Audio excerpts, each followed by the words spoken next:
Bom dia a todos. A primeira palavra é naturalmente de agradecimento na pessoa do Sr. Dr. Pedro Garcia Correia pela honra do convite para intervir neste ciclo de conferências. Para mim é sempre enriquecedora a participação neste tipo de fórum, onde as mais das vezes tenho a oportunidade de recolher novas óticas e outros pontos de vista que recorrentemente contribuem para a aproximação a um acertado conhecimento da ordem jurídica a que pessoal e permanentemente tento aspirar. O meu muito obrigado, pois, por mais esta oportunidade. Cumprimentar, além desta palavra de agradecimento, cumprimentar os meus parceiros de mesa, muito em especial a senhora professora Rita Lobo Xavier, que tive o prazer de conhecer pessoalmente há instantes, cumprimentar o senhor professor Lerdo de Freitas, que para todos nós, diria assim, não é para a generalidade, é para todos nós, é uma referência na área do processo civil e não só. Dizer que para mim é um privilégio, uma vez mais, poder partilhar consigo os trabalhos. Um privilégio e devo dizer um incómodo, porque o senhor professor acaba por, brilhar com as suas intervenções, o que comparar com uma modestíssima intervenção que normalmente é a minha, portanto é sempre complicado para mim. De todo modo, senhor professor, os meus cumprimentos. Já agora, dizer ainda que não posso também deixar de cumprimentar, e peço desculpa se me esquecer de alguém, mas 2 ou 3 pessoas que estão aqui presentes, o Sr. Conselheiro Lopes do Rego, que está aqui na fila da frente e de quem tive o privilégio há muitos anos de ser aluno no Centro de Estudos Judiciários e que já ao tempo era das pessoas que mais marcavam quem por ali passava na Escola de Formação dos Magistrados. Cumprimentar a minha querida amiga a doutora Gabriela Cunha Rodrigues e cumprimentar, mais como amigo do que noutro qualquer estatuto, o Sr. Dr. João Correia, que me dá o privilégio da sua amizade, também já conheço há muitos anos e que também com grande amizade e cordialidade cumprimento. O tema que me foi atribuído é no quadro do módulo sobre a tutela cautelar, o da inversão do contencioso. O assunto quadra na relação que deve existir entre o procedimento cautelar e a ação principal, resultando do artigo 364, número 1 do Código de Processo Civil, a regra de que o procedimento cautelar é dependência de uma causa que tenha por fundamento o direito acautelado. E tanto assim é que, de acordo com este regime-regra, se essa ação principal não for proposta, ou mesmo vier a ser negligenciada, extingue-se o procedimento ou caduca a providência cautelar que já haja sido decretada. Refiro-me ao regime do artigo 373, número 1, linhas A e B, do Código de Processo Civil.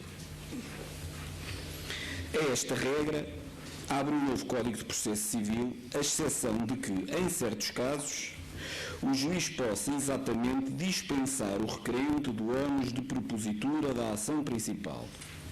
Artigo 369, número 1. Nisto consistindo precisamente o que se designa por inversão do contencioso. A providência cautelar deixa então de depender da causa que tenha por base o direito acautelado para assumir autonomia própria, com a potencialidade de se poder transmutar numa tutela definitiva do direito, que só não subsistirá caso o requerido proponha a ação destinada a impugnar a existência do direito acautelado e esta vier a ser julgada procedente.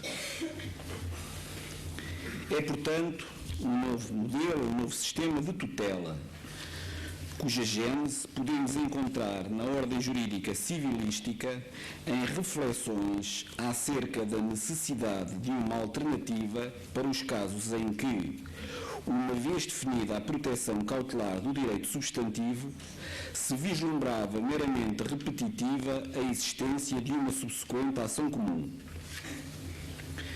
Fosse porque a própria tutela cautelar pudesse esgotar o virtual objeto da ação principal, fosse porque, com a maior das probabilidades, jamais o requerido da tutela cautelar algo mais viesse a objetar ao já nela decretado, pressentiam-se um acervo de situações relativamente às quais já se não justificava insistir mais por um aprofundamento dos factos e das provas, ficando o direito fundamental à obtenção de um caso julgado material devidamente salvaguardado no procedimento desenvolvido pela instância cautelar.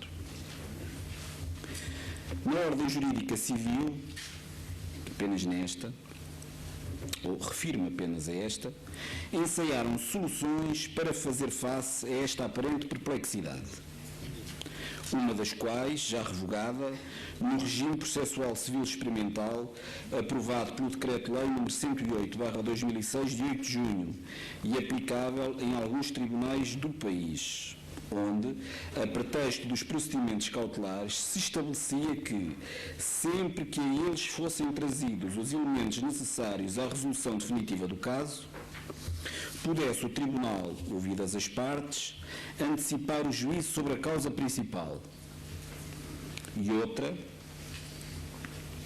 ainda em vigor, portanto, outra experiência desta natureza, esta ainda em vigor, a respeito da providência cautelar de entrega judicial em tema de contrato de locação financeira, a respeito da qual se estabelece, uma vez decretada a providência, que o Tribunal ouça as partes e antecipe o juízo sobre a causa principal. Regra, exceto quando não tenham sido trazidos ao procedimento os elementos necessários à resolução definitiva do caso. Refiro-me ao artigo 21º, número 7, do Decreto-Lei nº 149/95, de 24 de junho, na redação que lhe deu o Decreto-Lei nº 30/2008, de 25 de fevereiro.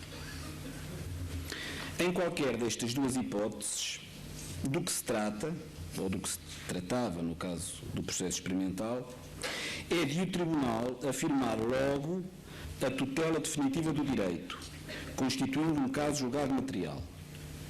Algo diferente da atual solução da inversão do contencioso, onde o Tribunal afirma, como sempre, a tutela cautelar, só que esta com o potencial, em certas condições, de se convolar em tutela definitiva e só então de virtualmente constituir o caso julgado.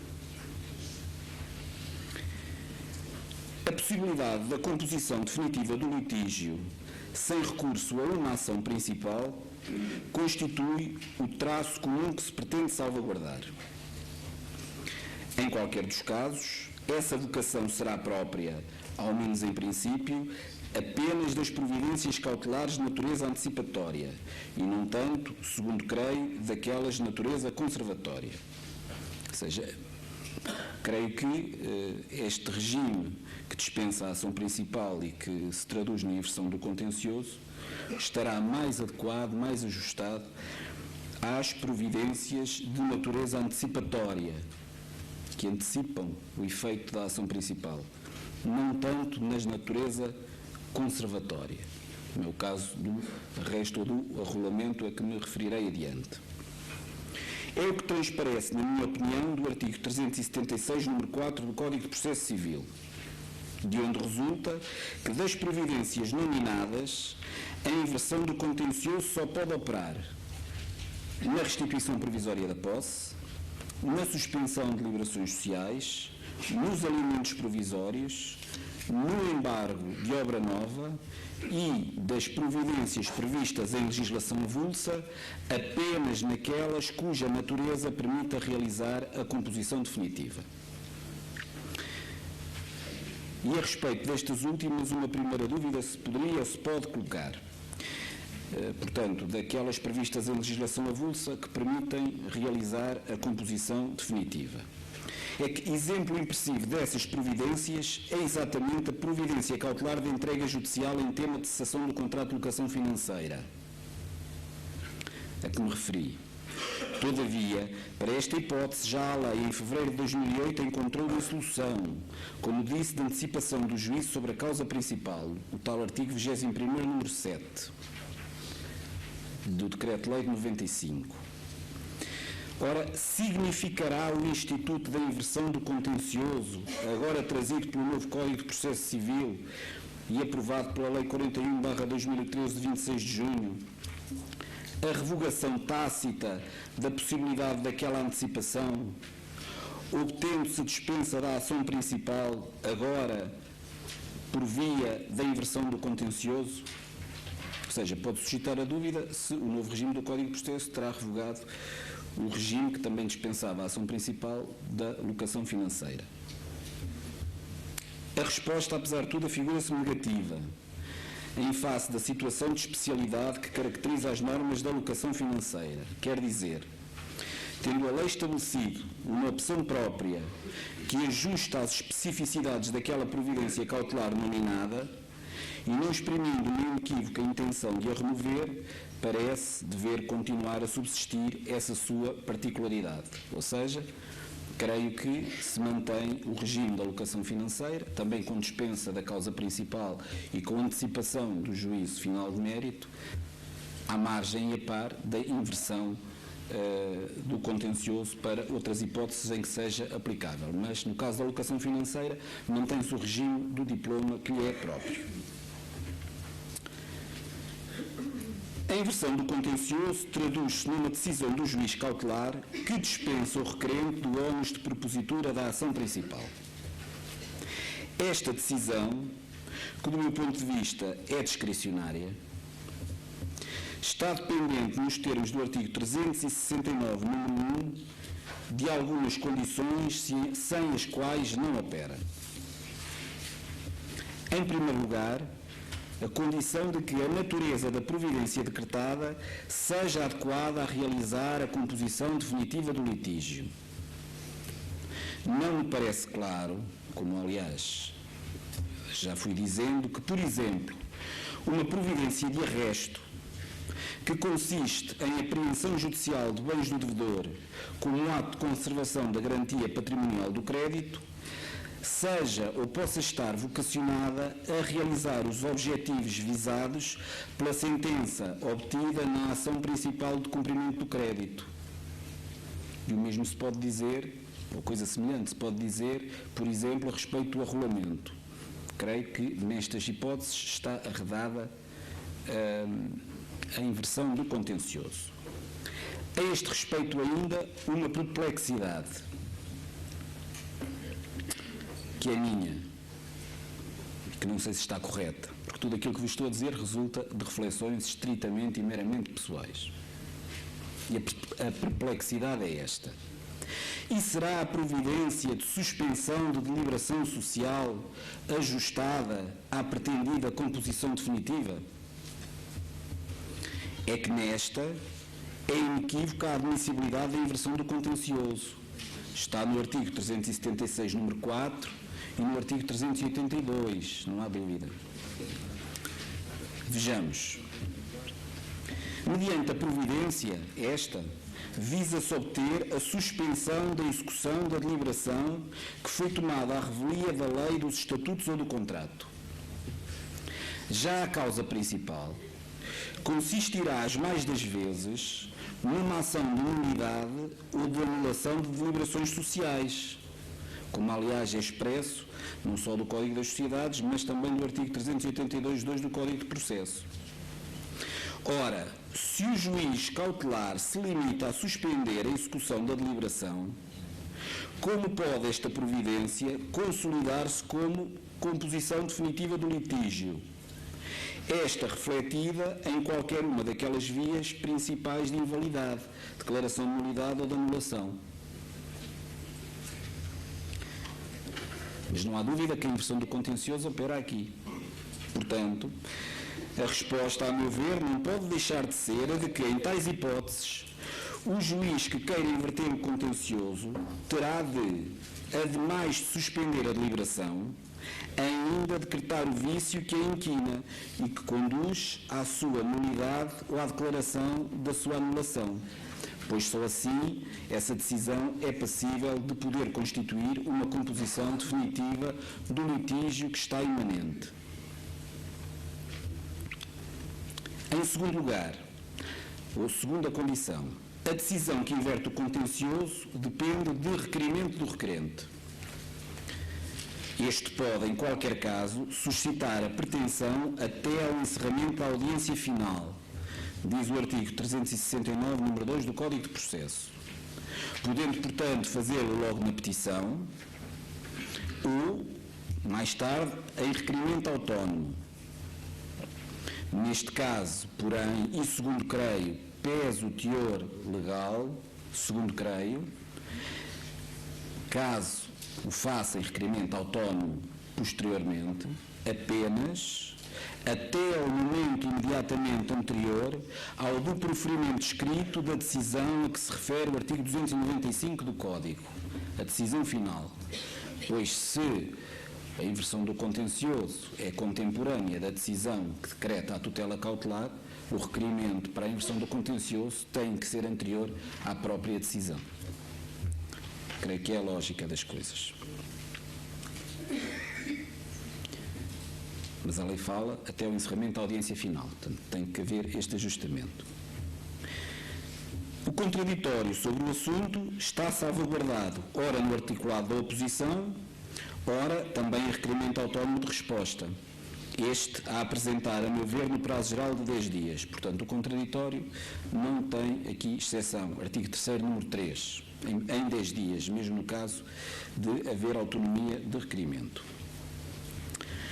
Já para a excepcional hipótese de o requerido na providência não ser ouvido antes do seu decretamento, como além do mais é, por exemplo, o caso da restituição provisória da posse, artigo 378, o contraditório relativo à inversão do contencioso opera por adesão àquele contraditório que é subsequente ao decretamento da providência, na dupla e alternativa vertente, ora de recurso de apelação, ora de incidente de oposição, artigos 369, número 2 e 372, número 2 do Código de Processo.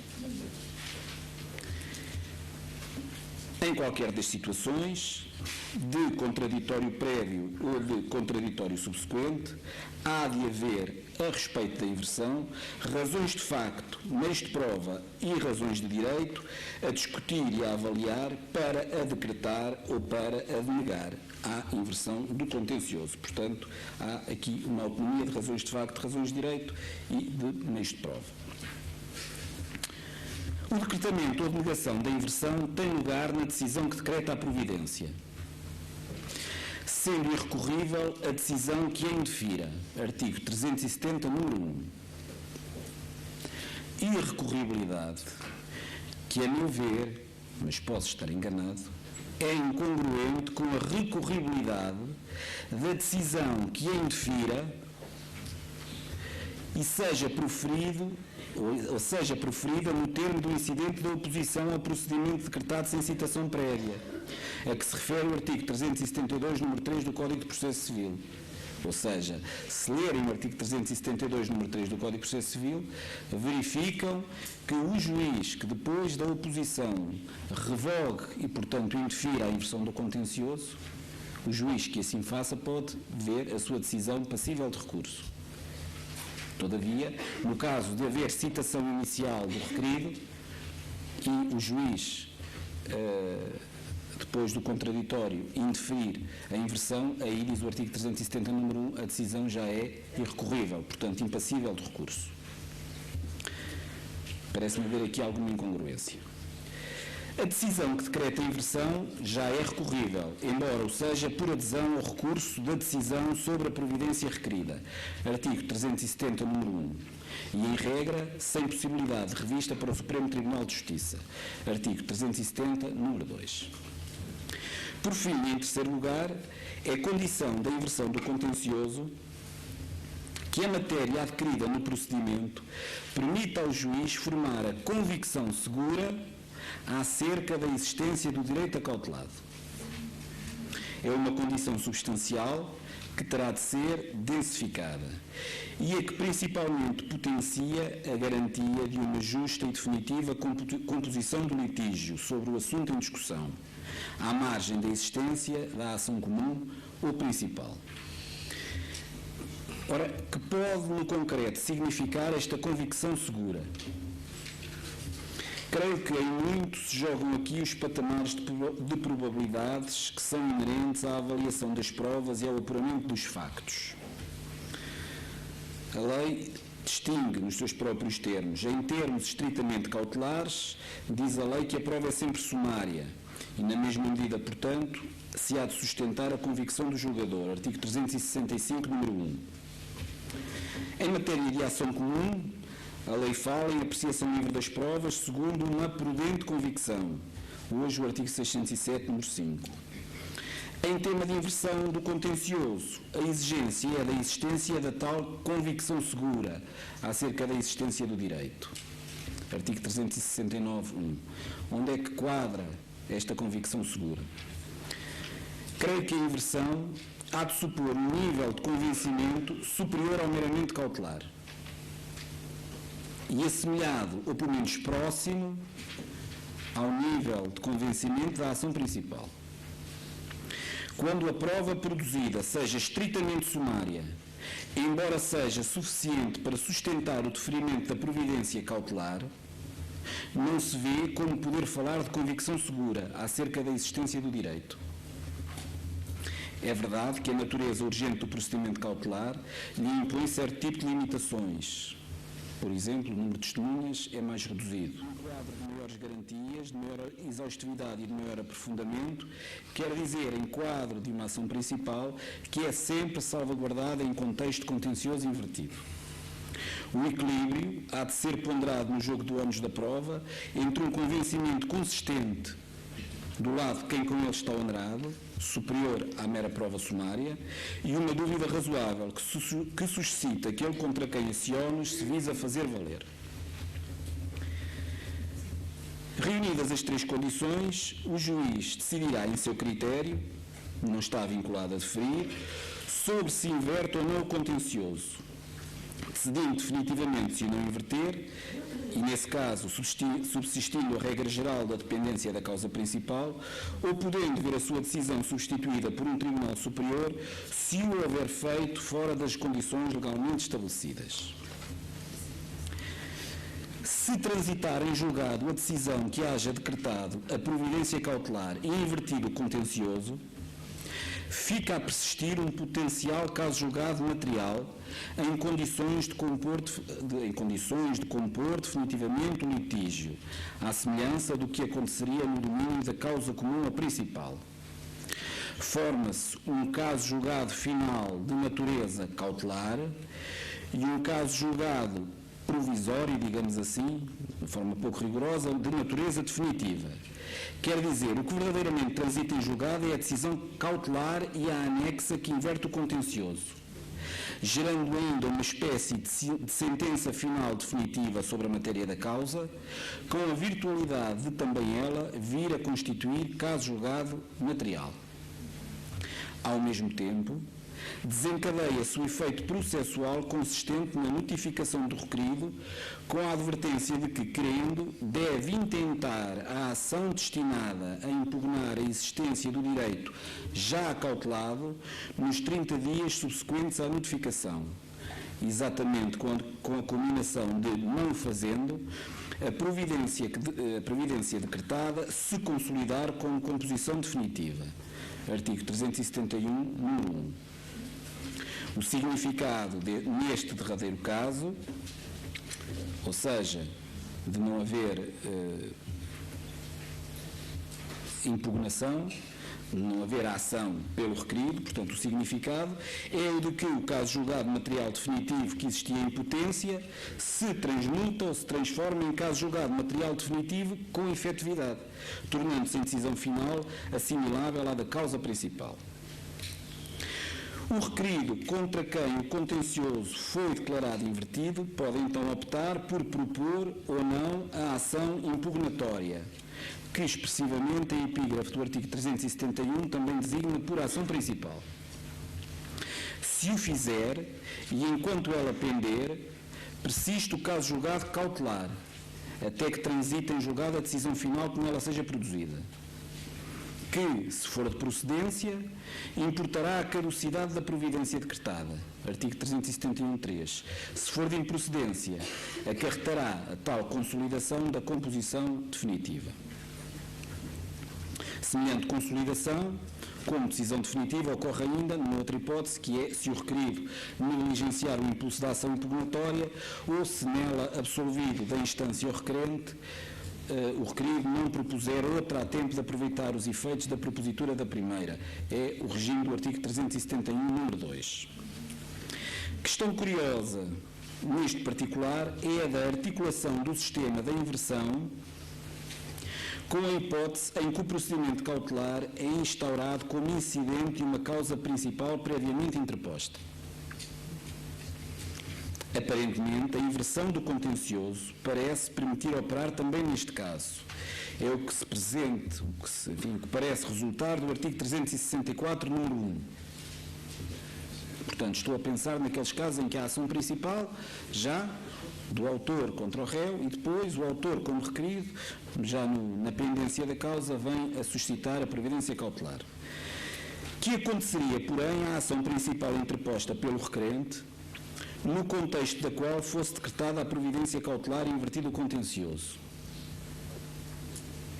Ora, se a inversão devidamente transitada supre o caso julgado da ação comum, então não podia ser outro o desfecho, senão o da extinção da ação que estava pendente por inutilidade superveniente. O interesse de direito substantivo ficava salvaguardado. Portanto, se havia uma providência cautelar onde se invertia o contencioso e que depois teria uma decisão que valia como a da ação principal, não merecia a pena continuar com a ação principal previamente existente.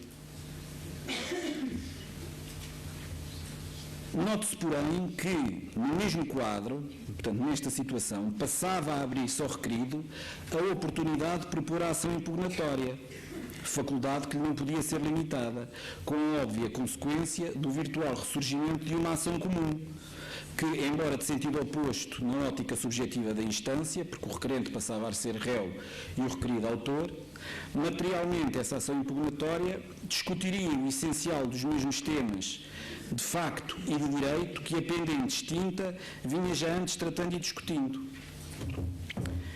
Ora, a consequência afigura-se assim incongruente, extinção de uma causa, por inutilidade superveniente, mas com a possibilidade do seu posterior e potencial renascimento. E dessa forma, parecerá que, sendo a inversão do contencioso de natureza excepcional e operando em quadro de exercício de poder discricionário do juiz, ela está excluída daqueles casos em que o procedimento cautelar seja instaurado como incidente de uma ação principal já antes proposta. Isto é, parece-me mais que duvidoso que, se houver uma ação principal, a providência cautelar que venha a ser incidente dela possa merecer a inversão do contencioso. Está arredado nessa hipótese, parecerá que não há nessa situação possibilidade de o contencioso ser invertido. Para terminar, uma palavra acerca da ação que o requerido tem o ônus de propor, como consequência da inversão, e para obstar à composição definitiva do litígio obtida em sede cautelar. A ação do requerido destina-se a impugnar o direito acautelado, diz o artigo 371, número 1 do Código. E esse efeito obtém-se, desde logo, mediante uma ação de natureza estritamente impugnatória, onde, como diz o artigo 346 do Código Civil, o requerido tenderá a tornar duvidosos os factos constitutivos do direito afirmado pelo requerente e já acautelado. A ação será, por isso, por regra, uma ação comum, subordinada à forma declarativa e com a natureza de simples apreciação negativa, exatamente por se destinar a obter a declaração da inexistência do direito. Uma ação da alineada do artigo 10º, número 3. mas não será exclusivamente assim. Pense, por exemplo, numa restituição provisória de posse, ou mais provavelmente numa restituição de posse decretada em quadro de procedimento cautelar comum ao abrigo do artigo 379, e em que o contencioso tenha sido invertido. O requerido da restituição de posse pode querer pugnar pela sua propriedade e pela consequente restituição do que lhe pertence, e nessa hipótese enveredará, não por uma ação de apreciação negativa, mas pela ação condenatória de reivindicação, do artigo 1311. Pense, por outro lado, num direito acautelado que se sustenta em certo contrato, que na sua gênese esteja afetado por um vício que importa a respectiva anulabilidade. Desde que reunidas as condições substantivas adequadas, cabe ao requerido dessa providência cautelar poder suscitar judicialmente a invalidade sustentada em anulabilidade, sendo nessa hipótese a ação que ele proponha verdadeiramente constitutiva de declaração de anulabilidade ou de constitutiva da anulabilidade, por fazer operar nessa medida a ordem jurídica, na ordem jurídica, a respectiva mudança. Portanto, nesta hipótese da anulabilidade, a ação será naturalmente constitutiva. Em suma, não há restrições à natureza da ação impugnatória do direito. Pode ter qualquer uma destas características. Importando é que, por via dela, qualquer que seja, se permita ofuscar a tal convicção segura acerca da existência do direito acautelado e previamente formada, o que então se conseguirá por essa via de uma maior e mais exaustiva abordagem dos factos e das provas. Quer isto significar, por fim, que bem andou o legislador ao ressalvar no segmento inicial do artigo 371, número 1 do Código de Processo, as regras sobre distribuição do ônus da prova a respeito desta ação, dessa maneira permitindo clarificar que o que se pretendia com a inversão do contencioso não era atingir a essencial disciplina de direito probatório material, à qual a ação do requerido tem sempre de se manter subordinada, e de manter, por consequência, a regra de que, caso a ação seja de apreciação negativa, o ônus da prova incide primordialmente sobre o réu, requerente da providência, aproveitando a dúvida, nesse caso ao autor, o requerido que propõe a ação, como estabelecido no artigo 343(1) do Código Civil.